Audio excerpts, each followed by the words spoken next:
الرحمن الرحيم الحمد لله والصلاة والسلام على نبينا محمد وعلى آله وصحبه أجمعين أما بعد அன்புக்குரிய இஸ்லாமிய சகோதரர்களே, அல்லாஹ்வின் நல்லடியார்களே, இன்றைக்கு நாம் சில இடங்களிலே காண முடிகிறது, மன்னரைகளை கண்ணியப்படுத்தக்கூடிய, மன்னரைகள் மீது கட்டக்கூடிய, மன்னரைகள் மீது போர்வைகளால் போர்த்தி அதனை சிறப்பிக்கக்கூடிய ஒரு நிலையை நாம் பார்க்கிறோம்.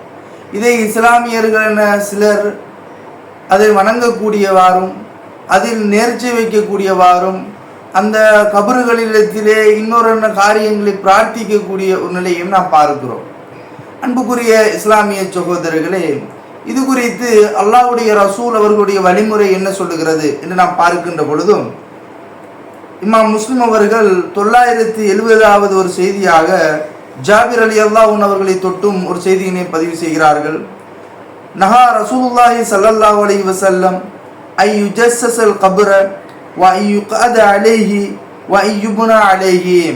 நபிகள் நாயகம் ஸல்லல்லாஹு அலைஹி வஸல்லம் அவர்கள் எங்களுக்கு கபறுகளை பூசுவதை விட்டும், கபறுகளை மீது அமர்வதை விட்டும், கபறுகள் மீது கட்டுவதை விட்டும் அல்லாஹ்வுடைய ரசூல் எங்களை தடுத்தார்கள்.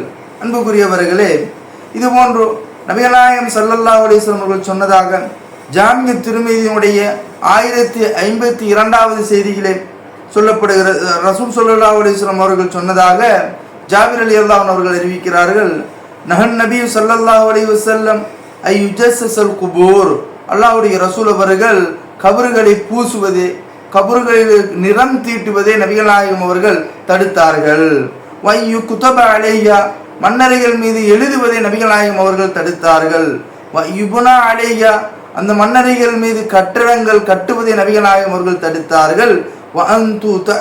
அந்த மன்னரைகளை மிதிப்பதையும் நபிகள் நாயகம் அவர்கள் தடுத்தார்கள் என்ற செய்தியினை நாம் பார்க்கலாம். அன்புக்குரிய இஸ்லாமிய சகோதரர்களே, பல்வேறு செய்திகள் நமக்கு சொல்லப்படுகிறது. ஒருவர் மரணித்தால், அவர் தஃபன் செய்யப்பட்டால், அந்த மன்னரைகளை நாம் ஒருபோதும் கட்டிடங்கள் கட்டியோ அல்லது அந்த மன்னரங்களை வணக்கதலங்களாக எடுத்துக்கொள்வதே நபிகள் நாயகம் ஸல்லல்லாஹு அலைஹி வஸல்லம் அவர்கள் சபித்திருப்பதான செய்திகளை நாம் கேள்விப்பட்டிருக்கிறோம். இருப்பினும் எம்முடைய சமூகத்திலே பல கொள்கைகளையும் பல மதுஹபுகளையும் பிரித்து வைத்து தத்தமது வயிறுகளை நிரப்பக்கூடிய சில சாராரை நாம் பார்க்கிறோம். கபறுகளிடத்திலே பிரார்த்திக்கும்படி மக்களை கபறுகளிடத்திலே சென்று நேர்ச்சி வைக்கும்படியும் சொல்கிறார்கள். அல்லாஹ்வை விட்டும் தடுத்து அல்லாஹ் ரப்புல் ஆலமீனுடைய படைப்பினமான மனித படைப்பினத்திலே சென்று தேவைகளை பூர்த்தி செய்யும், அதுக்கு அல்லாஹ்வுக்கு நிகராக அவர்களை வணங்குகின்ற ஒரு நிலையை நாம் பார்க்கிறோம். கண்ணியமிக்கவர்களே, அல்லாஹ்வின் நல்லடியார்களே, எம்முடைய சமூகத்திலே இலங்கை வாழ் முஸ்லிம்களுக்கு மத்தியிலே தப்லீக் ஜமாத்தில் இருக்கக்கூடிய பெரும்பகுதியானவர்களுடைய மதுஹபாக ஷாஃபி மதுஹப் இருக்கிறது.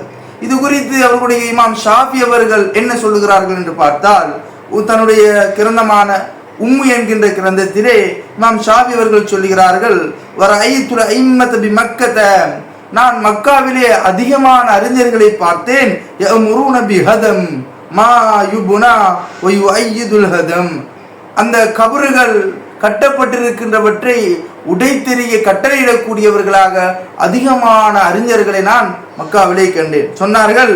கௌலு, இமாம் ஷாஃபி சொல்கிறார்கள், வலா கபரன் முஷர்ரஃபன் இல்லா சபைத்தஹு, எந்த ஒரு கபருமே கண்ணியப்படுத்தப்படக்கூடாது என்ற செய்தியினை அந்த இமாம் ஷாஃபி அவர்கள் சொல்கிறார்கள். மேலும் சொல்லுகின்ற பொழுது இன்னும் ஒரு இடத்திலே வ அக்ரிஹு ஐயு உலம மஹ்லூகின் ஹத்தா இஜ்அல கப்ரு மஸ்ஜிதா, நான் என்னிடத்திலே வெறுக்கக்கூடிய ஒன்று என்ன தெரியுமா? ஐயு உலம மஹ்லூக், படைப்பினம் ஒன்றினை கண்ணியப்படுத்துவது, ஹத்தா இஜ்அல கப்ரா, அவருடைய மன்னரை பள்ளி வாயிலாக வணக்கதலமாக மக்கள் எடுத்துக்கொள்ளக்கூடிய நிலைக்கு ஒரு படைப்பினத்தை கண்ணியப்படுத்துவதை நான் வெறுக்கிறேன் என்று இமாம் ஷாஃபி அவர்கள் சொல்கிறார்கள். அன்புக்குரியவர்களே, அல்லாஹ்வின் அடியார்களே, ஏன் என்று நான் இந்த ஷாஃபி இமாமுடைய கவுலை எடுத்து சொல்கிறேன் என்றால், இன்று மதுஹபுகளை பின்பற்றக்கூடியவர்களுக்கு நபிமொழிகளை நாம் எடுத்து சொன்னாலும் நபிமொழிகளை விட மதுஹபுகளினுடைய கவுல்கள் தான் அவர்களுக்கு பெரிதாக இருக்கிறது. தன்னுடைய மதுஹப், தான் பின்பற்றுகின்ற மதுஹப், அந்த இமாம் என்ன சொல்லுகிறார், அந்த இமாமினுடைய கூற்றுக்கு முரண் செய்யக்கூடிய சமூகமாக இருப்பதை நாம் உணர முடிகிறது. நபிமொழிக்கு மாறு செய்கிறார்கள், தான் ஏற்றிருக்கின்ற மதுஹபுக்கும் மாறு செய்கின்ற ஒரு கூட்டத்தாரை பார்க்கிறோம். அன்புக்குரியவர்களே, அல்லாஹ்வின் அடியார்களே, லஅனல்லாஹுல் யஹூத வன் நஸாரா, அல்லாஹ் ரப்புல் ஆலமீன் யூத கிறிஸ்தவர்களை சபிப்பானாக. இத்தஹது மசாஜித குபூர் அன்பியாயிஹிம், நபிமார்களுடைய மன்னரைகள் நல்லடியார்களுடைய மன்னரைகளை எல்லாம் அவர்கள் வணக்கதலங்களாக எடுத்துக்கொண்டார்கள். எப்படி அவர்கள் இந்த கபறுகளை பிரத்தியகப்படுத்தி அதனை கண்ணியப்படுத்தி அவர்கள் அதில் இருந்து நன்மைகளை தேடக்கூடிய, பிரார்த்திக்கக்கூடிய, நேர்ச்சி வைக்கக்கூடிய ஒருவர்களாக இருந்தார்கள். இதனால் தான் அல்லாஹ்வுடைய ரசூல் அவர்களை சபித்தார்கள். அவர்கள் மீது சாபம் உண்டாகட்டும், அவர்கள் மறுமையிலே அல்லாஹ்விடத்திலே நரகவாதிகள் என்று அல்லாஹ்வுடைய ரசூல் சொன்னார்கள். அன்புக்குரியவர்கள், எல்லாம் நடிகார்களே, நாம் பார்க்கலாம் மன்னரைகள் அவைகள் எப்படி கண்ணியப்படுத்தப்பட முடியும். அன்புக்குரியவர்களே, சாதாரணமாக ஒரு சிந்தனைக்கு அல்லாஹ்வுடைய மார்க்கம் சொல்லுகிறது, ஒருவர் வலியுல்லா, அல்லாஹ்வுடைய இறைநேசர் என்று இன்னும் ஒரு மனிதனால் எப்படி உணர்ந்து கொள்ள முடியும்? அன்புக்குரியவர்களே, யார் அல்லாஹ்விடத்திலே அதிகம் இறையச்சம் உடையவர்களோ அவர்தான் அல்லாஹ்விடத்தின் இறைநேசர் என்று அல் குர்ஆன் சொல்லுகிறது. ஒருவருடைய இறையச்சம் அது எவ்வளவு அதிகமாக இருக்கிறது, அல்லாஹ் அவரை நேசிக்கின்றாரா என்கின்ற ஆளும், அதாவது மறைவான அறிவு, இந்த அறிவு அல்லாஹ்விடத்திலே இருக்கிறது. எமக்கு வஹி மூலம் அறிவிக்கவோ அல்லது எமக்கு இன்னார் இறைநேசர் என்று சுட்டி காட்டுவோ எமக்கு யாரும் இந்த காலத்திலே யாருக்கும் நபியும் கிடையாது, யாருக்கும் வஹி வருவதும் கிடையாது. அல்லாஹ்வுடைய ரசூலோடு எல்லாம் முடிந்து விட்டது. அன்புக்குரியவர்களே, அப்படி இருக்கையிலே எப்படி மன்னரையில் இருக்கக்கூடியவர்கள் இறைநேசர்கள் என்று எம்மால் சொல்ல முடியும்?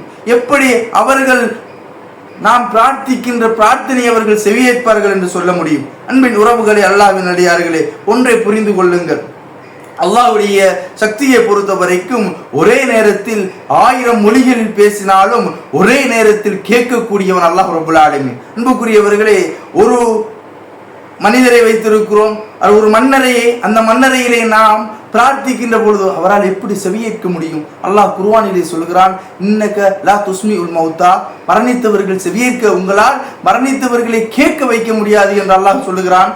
அன்புக்குரியவர்கள், அல்லாஹ்வின் அடியார்களே, ஆக மிகப்பெரிய ஒரு வழிகேட்டை, ஒரு இணை வைப்பினை நம்முடைய சமூகம் செய்து கொண்டிருக்கிறது. கபறுகள் கண்ணியப்படுத்தப்பட்டால், அந்த கபறுகளுக்கு போர்வைகள் பொருத்தப்பட்டு அவைகளிடத்திலே நேர்ச்சி வைக்கப்பட்டால் அதனை செய்யக்கூடியவர்கள் நரகவாதிகள். அந்த அமல் நரகத்தின்பால் இட்டு செல்லக்கூடிய அமல், அந்த அமல் அல்லாஹ்வுக்கு இணை வைக்கின்ற ஷிர்கான அமல் என்பதனை உணர்ந்து கொள்ளுங்கள். அன்பின் உறவுகளை, அல்லாஹ்வின் அடியார்கள், அப்பாவிகள், நீங்கள் அப்பாவிகளாக இருக்கக்கூடும், உங்களுக்கு மார்க்கத்தின் அறிவு இல்லாததாக இருக்கக்கூடும். ஆனால் ஒன்றை உணர்ந்து கொள்ளுங்கள், உங்களுக்கு மார்க்கம் எடுத்து சொல்லப்படுகிறது. அல்லாஹ்வை என்று யாரையும் வணங்காதீர்கள், அல்லாஹ்வை என்று யாரிடமும் நேர்ச்சி வைக்காதீர்கள், அல்லாஹ்வை என்று உதவி செய்வன் வேறு யாருமே கிடையாது.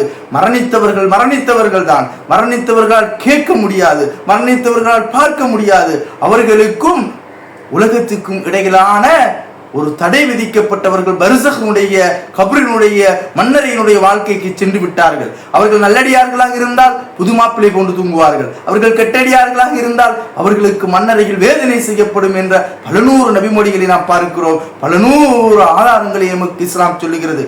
அப்படி இருந்தும் எப்படி மன்னரையை கண்ணியப்படுத்தி அவர்களிடத்தில் பிரார்த்திக்கின்ற ஒரு மடைமை சமுதாயமாக பிற சமுதாயத்தவர்கள் போன்று சிலைகளை வடித்து வணங்குவது போன்று இறந்த உடல்களை, இறந்தவர்களை கண்ணியப்படுத்தி வணங்கக்கூடிய நிலைக்கு நாம் ஏற்படுகிறோம் என்பதை நாம் உணர்ந்து கொள்ள வேண்டும். எனவே அன்புக்குரியவர்களே, இந்த மாபெரும் அழிவை, இந்த மாபெரும் இணை வைப்பை விட்டு எம்மையும் பாதுகாத்து எம் குடும்பத்தாரையும் பாதுகாத்து ஏக இறைவனான அல்லாஹ்வின் பால் திரும்பி அல்லாஹ்வை நேசித்து அல்லாஹ்விடமே உதவி தேடக்கூடியவர்களாக எம் அனைவரையும் அல்லாஹ் ரப்புல் ஆலமீன் ஆக்கி அருள்வானாக. வாஹிரு தவ்வானா அல்ஹம்துலில்லாஹி ரப்பில் ஆலமீன். வஸ்ஸலாம்.